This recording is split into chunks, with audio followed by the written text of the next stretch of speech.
एक बार की बात है, धुंध भरे पहाड़ों से घिरी एक शांत घाटी में एक विशेष बांस का बाग था।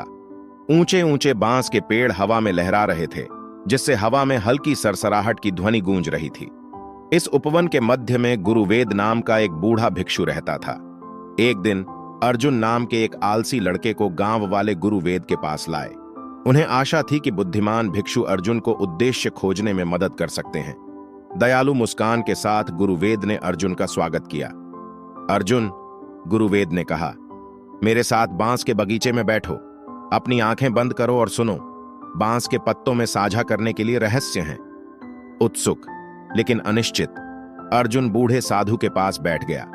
उन्होंने अपनी आंखें बंद कर लीं और बांस की सरसराहट की आवाज ने उन्हें हल्की हवा की तरह घेर लिया। गुरुवेद ने धीरे से कहा, बांस हमें जीवन के बारे में सिखाता है मेरे बच्चे। यह हवा के साथ झुकता है, हमें बदलाव का सामना करने और मजबूत होने की सीख देता है। जैसा कि गुरुवेद ने आगे कहा, उन्होंने कहानियां साझा की कि कैसे तूफान के दौरान बांस मजबूत रहता है, झुकता है, लेकिन कभी टूटता नहीं है। प्रत्येक कहानी में बदलाव को शालीनता से स्वीकार करने की सीख दी गई। दिन हफ्तों में बदल गए और अर्जुन अक्सर बांस के बगीचे में आने लगे।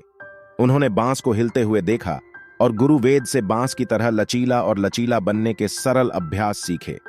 एक तूफानी रात घाटी में एक बड़ा तूफान आया। बांस का झुरमुट बेतहाशा हिल रहा था, लेकिन सुबह वह सीधा खड़ा था और उसे कोई नुकसान नहीं हुआ। अर्जुन ने आश्चर्यचकित होकर तूफान का सामना करने में बांस की ताकत को समझ लिया। अर्जुन की प्रगति से खुश गुरुवेद ने कहा, जीवन बांस की तरह है जो हमेशा बदलता रहता है। इन परिवर्तनों को अपनाओ और तुम्हें अपनी ताकत मिल जाएगी। बांस की तरह बनो मेरे बच्चे। बांस के बगीचे की बुद्धिमत्ता से प्रेरित होकर अर्जुन बदल गए। उन्होंने लचीलेपन और लचीलेपन के पाठ को अपने दैनिक जीवन में लागू किया और नए दृढ़ संकल्प के साथ चुनौतियों का सामना किया। ग्रामीणों ने अर्जुन का परिवर्तन देखा और आश्चर्यचकित रह गए। जैसे जैसे साल बीतते गए, अर्जुन दूसरों के लिए प्रेरणा का स्रोत बन गए। उन्होंने गुरुवेद की शिक्षाओं और बांस के बगीचे की कोमल बुद्धि को साझा किया।